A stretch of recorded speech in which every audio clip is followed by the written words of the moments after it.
So let's create a collection of props for the most common use case for the useToggle hook. The most common use case is the person who's using useToggle probably wants to wire up some sort of switch or button to the state of our useToggle hook. And so we're going to return an object of toggler props. And these toggler props are going to have all of the props that we typically would apply to this kind of component.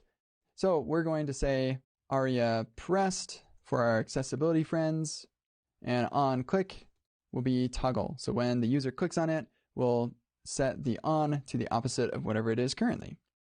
And that literally is the whole exercise right there. It probably looks a little bit too simple, but the pattern that we're talking about here is actually very important. And it actually is important that we continue to pass the on state and the toggle function here, so that people who are building UIs that don't perfectly mesh up with the toggler props that we're providing can continue to build those UIs accessing that state and that mechanism for updating the state. But for our case, we get the toggler props, we spread that across the props position of our switch, and we do the same for the props. And now we have an accessible and working switch and toggle button.